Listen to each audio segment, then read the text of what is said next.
So, the five precepts. These are killing, stealing, sexual misconduct, lying, and intoxication, to avoid engaging in those five.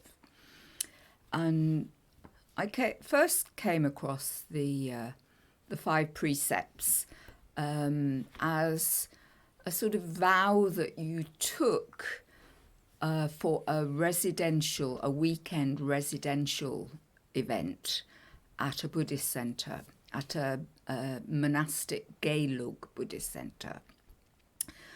And there would be a little ceremony on the Friday evening, and you were asked to keep these precepts for the length of the event of the retreat.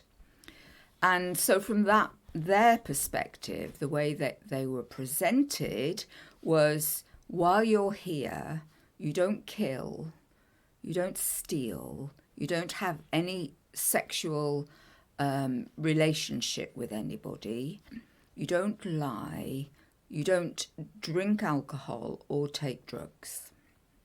And that was the way it was presented. And that never seemed to be a problem. That seemed to be quite easy, really. It wasn't challenging in any way to keep those precepts for the length of a residential retreat. So the Sutrayana approach is very much one of renunciation, because Sutrayana is the path of renunciation. And it's quite a simple approach in terms of precepts,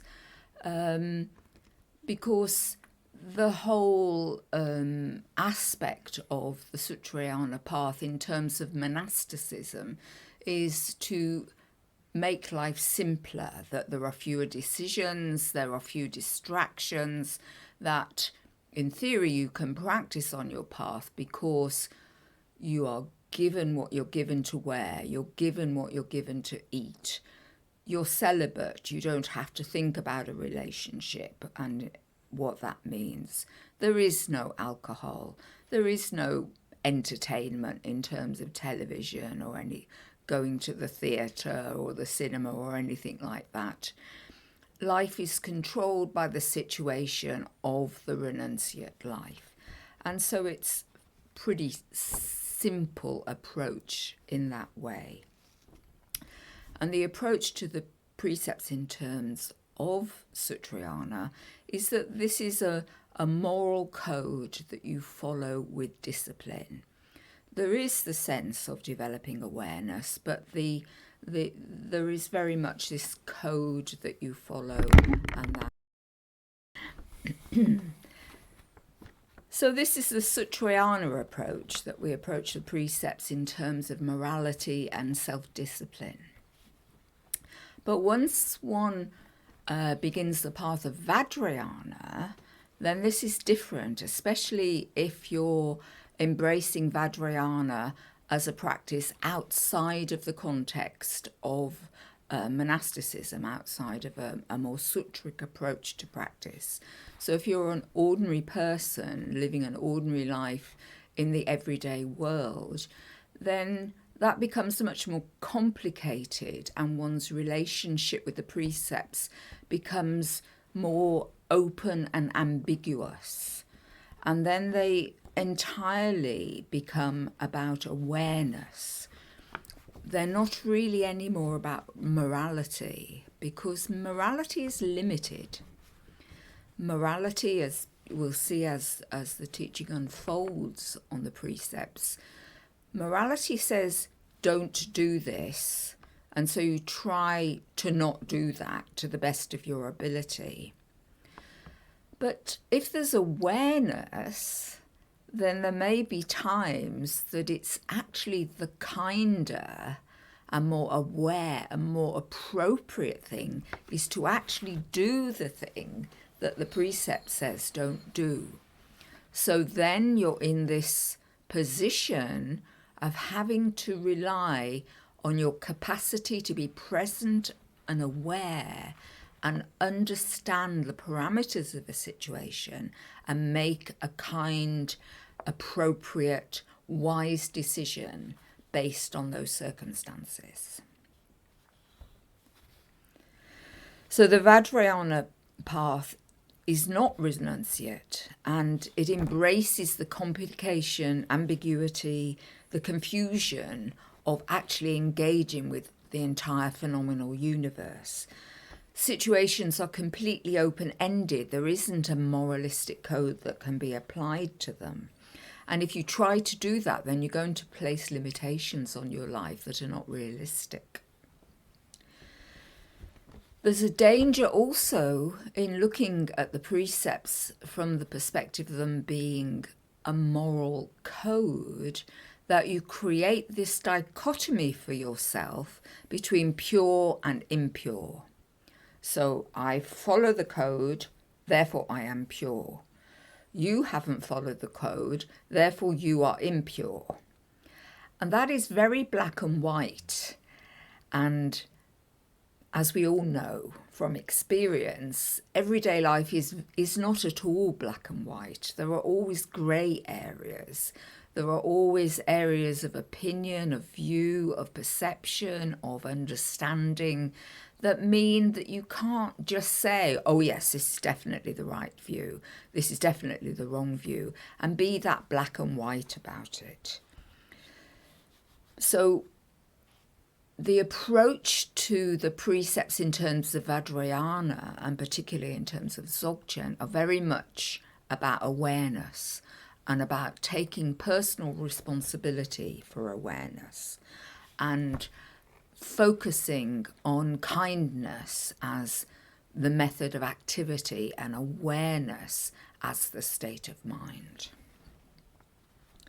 Now, we always dwell in duality. We are dualistic beings. We have not yet awakened and gained realization. So we are compromised in terms of our responses to phenomena and to other beings because we don't have the capacity to be aware of the whole picture. We don't have the capacity to always make the right decision.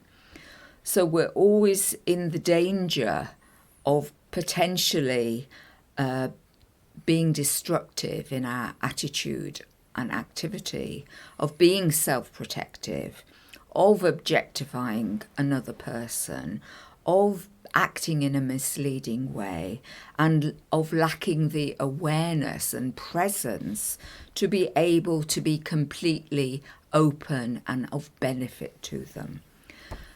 But this should be our aim, to always try and see what is kind and apply that awareness to the situation. Now, in terms of the Aro lineage, the precepts are found in the Ulukamukha Upadesha Dakini Sutra. I think I got the whole word. Ugdong Ningtong. Ugdong Kandro Nyingtik. Do. Yeah, Do. And that is the songs of the owl-faced Dakini, or the owl Dakini, the owl-headed Dakini Sutra. And these are very much from the Dzogchen point of view. Now, the Tibetan for the Five Precepts is, in the Aro lineage, is Ukki Lab Na. And the Ug refers to owl, so Ukki is of the owl. Lab is the word for precept, and Na means five. Now, this word lab, if you go back to the Tibetan and look at the Tibetan, it actually means more like training than vow. It is more an active word than a vow. So although the precepts are often approached in the sense of a vow that one tries to keep, they're actually, I think, more useful to us, certainly as Vajrayana practitioners, to regard them as training, to regard them as reminders that there are five aspects of interacting in the world, interacting with other beings and with the phenomena of our lives, that we should have some awareness of training ourselves in, that we should apply the awareness and train our minds in an appropriate manner. So the precepts are like a basic ground that we can work from in terms of developing awareness in relation to self and others, inner and outer. And one of the most important messages of the precepts from this point of view is understanding that we are always completely compromised, that it isn't possible if you have a physical form and you exist in a physical world engaging with physical other beings and physical phenomena, that you are always completely compromised, that it isn't possible to have a pure stance that will always work in every situation. There has to be the openness and awareness to be able to move with the situation and be adaptive and be flexible and act appropriately in any situation. But the intention should always be from our side to be kind and aware, and in terms of being aware of the other person's side, trying to avoid disturbing the other person's mind. So not being the reason for upsetting somebody, not being the reason for creating disturbance in their mind. So, for example, if you steal something from them, they know you've stolen it, then that might make them angry and set a pattern of an angry response. So you've been the cause of that through your inappropriate action. So we don't want to be the cause of other people having disturbing emotions. Just have a drink.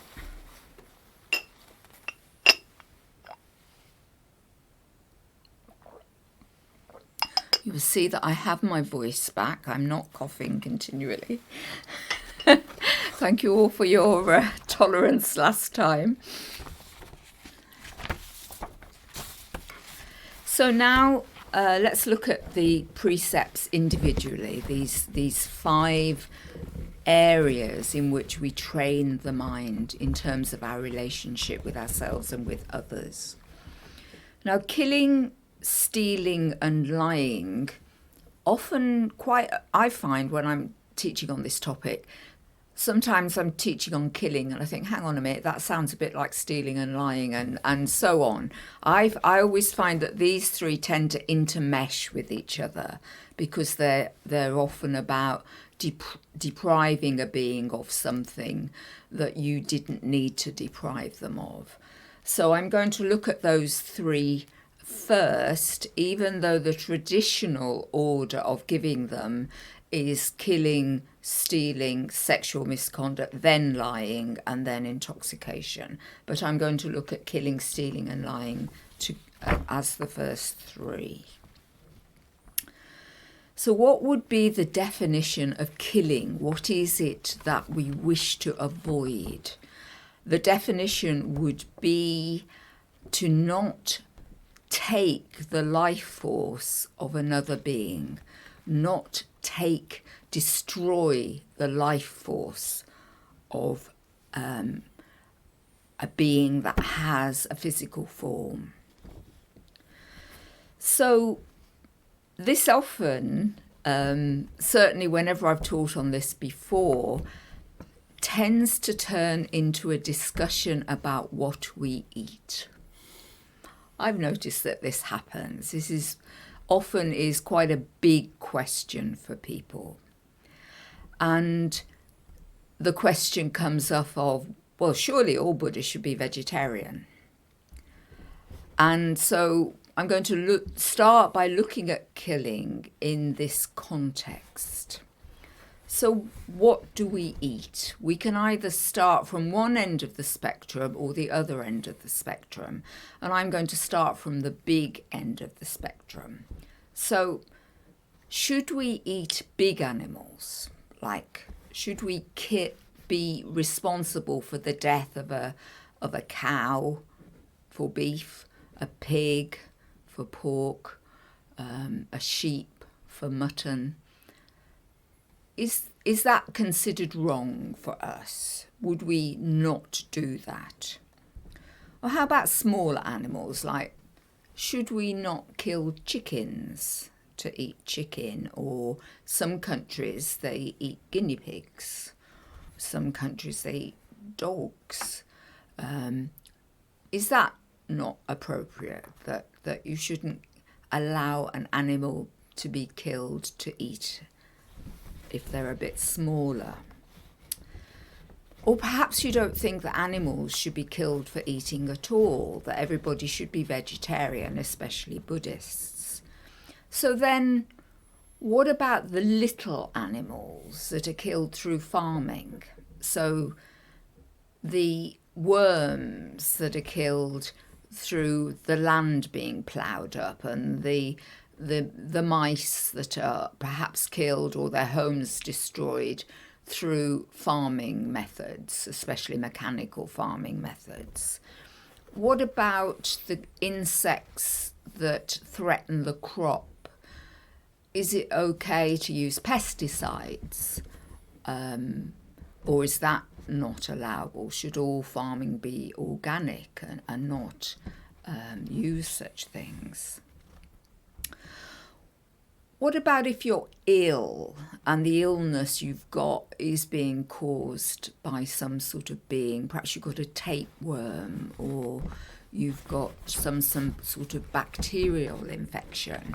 That's getting to be very tiny animals.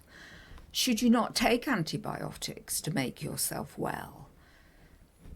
And then what about the animals that get killed when you drive your car, or you walk across a field, or that potentially are in the air that are getting destroyed when you breathe in and breathe out? Where do you draw your line about the destruction that is done to those creatures? And then we get to plants. Now, some people say plants aren't sentient, but plants seem to react to stimuli and seem to move away from things that will harm them. There's certainly some sort of awareness there. So does that mean that it's okay, or is it not okay to pull up that carrot and eat it? You are in effect killing that plant, or crop the lettuce, or any of the vegetables and fruits and plants that you eat. We could go right down. That's kind of the end of my line in terms of big or small. So where, as an individual, would you say you put your line there? The point is that will vary from person to person, and none of those lines are going to mean that your line therefore makes you pure. I only eat vegetables, therefore I am purer than the people who eat meat. That's something that people, a position that people hold.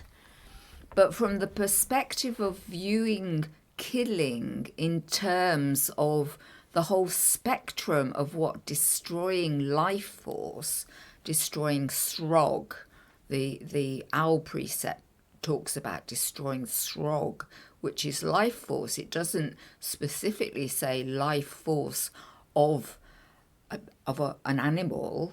Srog, you could say that plants have srog. So the individual has to live their life and gain their sustenance by trying to kill as little srog as possible, but recognizing that it's actually impossible to live without killing srog. So that's where your practice comes in trying to develop that awareness of that being completely compromised, and authenticating your food when you eat. You authenticate whatever you ingest by practicing, singing Dorje Tsigden or whatever your practice is that you practice before you eat, so that you make a connection with whatever it is you are eating and recognize that that being, that plant, whatever it is you're eating, has lost something through you gaining something in order to sustain your own life force. And recognizing this and respecting that that is the reality. And then you don't have to get into this sort of guilt trip. Well, I like eating bacon, I want to eat bacon, but I feel perhaps I shouldn't eat bacon because it's a dead animal. And you eat bacon and you authenticate that through your practice when you're eating it by not pretending that it isn't an animal who has died and you are benefiting from their death. You may not have been the person who killed the pig, but you and everybody else who eats meat is the cause of that animal dying, and so there is a responsibility there. So we authenticate that responsibility through our practice. Also, whatever we wear, whatever we're engaged in the world, all of these aspects of having a human body and the needs of having a human body mean that killing is going to be involved in that somewhere. It isn't possible to avoid that. So let's move on to stealing. Stealing could be defined as robbing a being of an opportunity to be happy or benefited. So you are gaining benefit and happiness by having something that perhaps they might have expected to have. This is especially if it is done actively, that you actively have the benefit of something that you know should have been somebody else's. So this is in the sense of perhaps you promised to pay somebody some money for some service that they were providing for you, and you never pay that. Then in effect you are stealing the money they were due, because you're stealing that opportunity of them to benefit from that money that was due them. That you go to a restaurant with somebody and you've forgotten your wallet, so you haven't got any money, and the person you're with says, "Oh, that's fine, I'll pay for it," and you say, "Oh, I will pay you back later." If you've said you'll pay them back later, then you have to do that.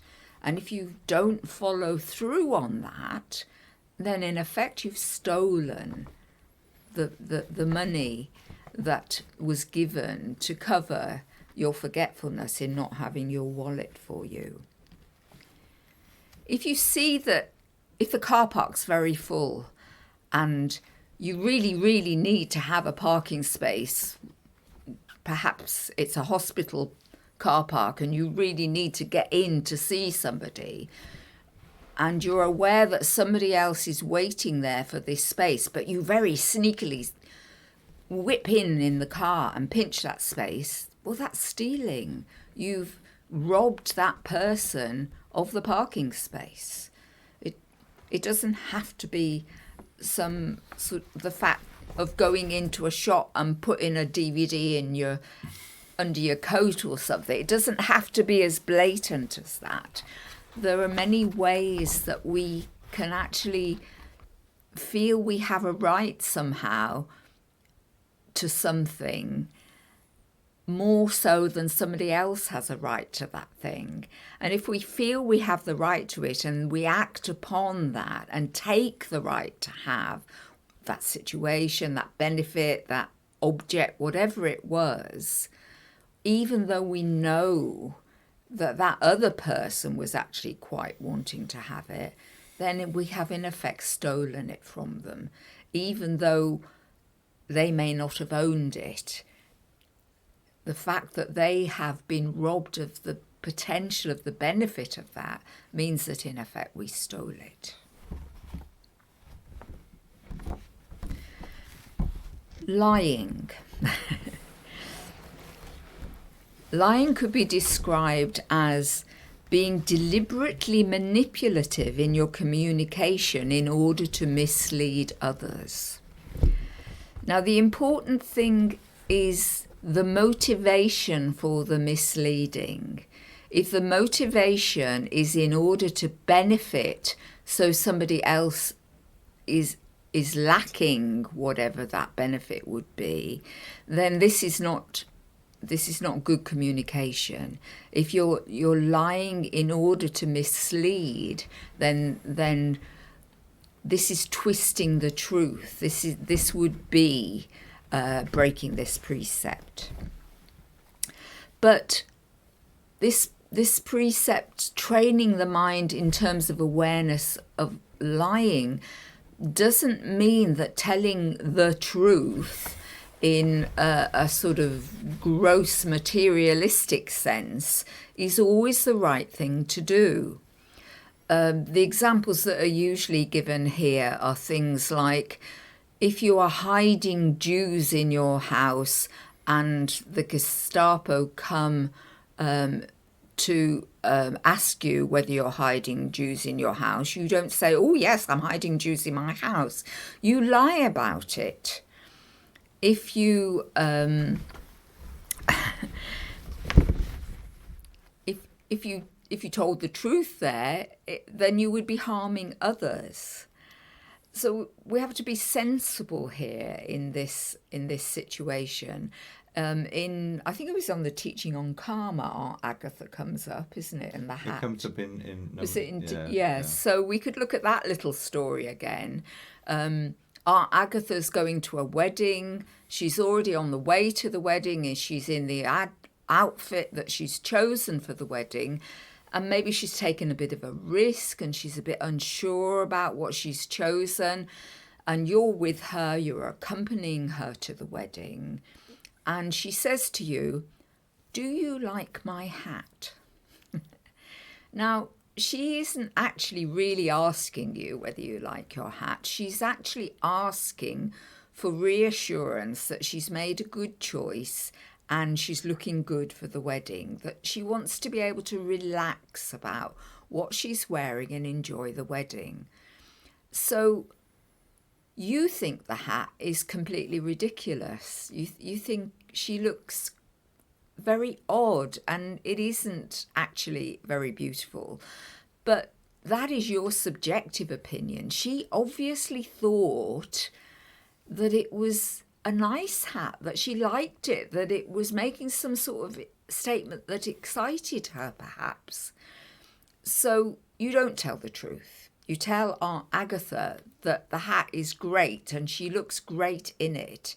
And you stay with her in that lie, if you like, through the wedding, so that if anybody starts giving her a hard time about this hat, you stand by her and you say, well, I really like Aunt Agatha's hat. I think it really suits her.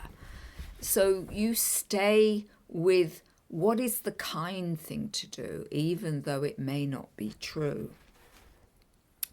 Now, thank you. So, sexual misconduct, 10 minutes. Now, from the point of view of a monastic galug situation, sexual misconduct is basically having sex. But obviously, from the point of view of people living in a world where engaging in relationship is the natural part of life, then sexual misconduct is a little more difficult to pin down. And the important aspect here is that there is a relationship with the person with whom you are engaging in the sexual act. So there needs to be consent. there needs to be a sense of the potential of a relationship continuing into the future, even if the relationship is quite new. There should be that sense of the potential of commitment to the relationship. That isn't to say that you can't sleep with somebody, you can't have sex with somebody before you have made a lifelong commitment to them. That, I think that would be making it too moralistic. But you don't, from the point of view of sexual misconduct, you don't go to a bar and look for somebody to have sex with knowing that it's just that night because they look nice and they're hot, and then you're completely disinterested in them from there on, and you're actually going to leave in the middle of the night without even telling them, and that'll be the end of it. You won't even give them your phone number. That would be sexual misconduct, because you're objectifying that person as a sex object in order to get sexual gratification.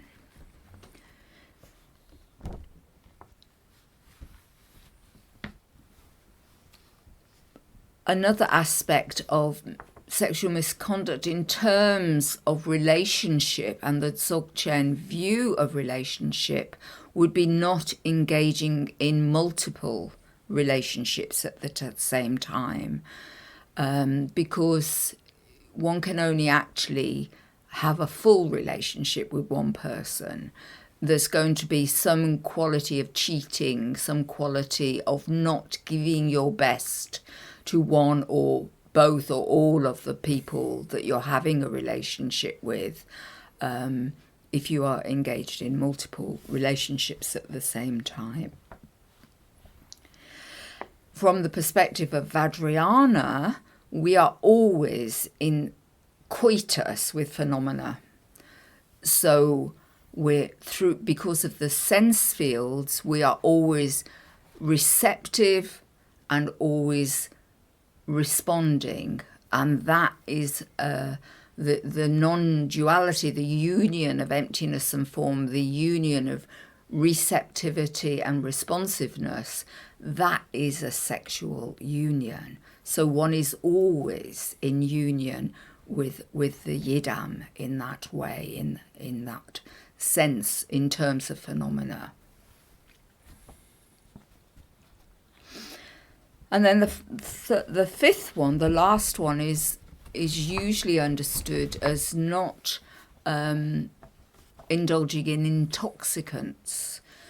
But from the perspective, certainly, of the Gokar Changlo Day, the yogic tradition, the drinking of alcohol is allowed, it is permissible. Drinking within one's limits, drinking to not beyond the point at which you lose awareness. If you drink beyond the point of being able to be aware and take responsibility for your actions, then that would be the breakage of this precept. Being intoxicated to the point of no longer being able to do that. So if your intoxication means that you don't notice that you're hurting somebody, or you're taking advantage of somebody, or you've spewed up all over them, or whatever it is, then that is losing awareness. That would be breakage of the precept. But there are other ways to intoxicate the mind.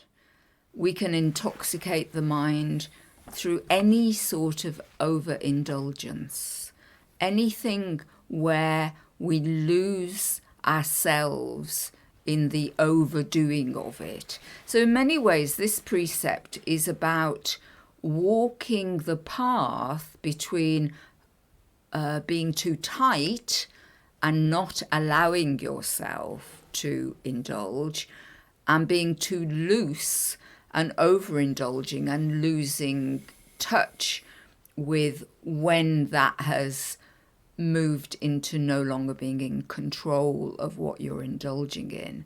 So in terms of eating, nobody's saying you can't eat cake, you can't have fried food or whatever. But if you are so addicted to that you become so overweight that people have to look after you, you can't get through the door of your house, you can't get on a bus anymore, you're of no use to anybody, then that overindulgence is really preventing you being of benefit to beings, and therefore that would be breakage of this precept. Running out of time here. So I think I will just sum up. The important thing to understand about the precepts in terms of it being a training of the mind, looking at these precepts, is that it is about taking personal responsibility for where one places one's line, where one understands one is in terms of the precept. So, am I killing or allowing beings to be killed without any awareness?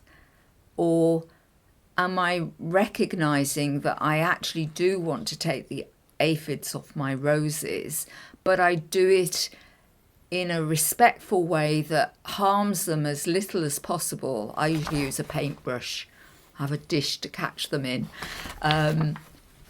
Just simple things like that. If I eat meat, I authenticate it through my practice and so on and so forth. But taking responsibility for what the line is for you, what you can do in terms of avoiding killing. And it's important to respect where other people draw their line. So you don't become a vegetarian and then become some sort of activist vegetarian, that you are really horrible and really condemning of anybody who eats meat. You don't adopt that moralistic stance of being better than them. You acknowledge in terms of all the 5 precepts, you take personal responsibility. So killing is about caring and impartiality. It's caring for everyone and everything everywhere.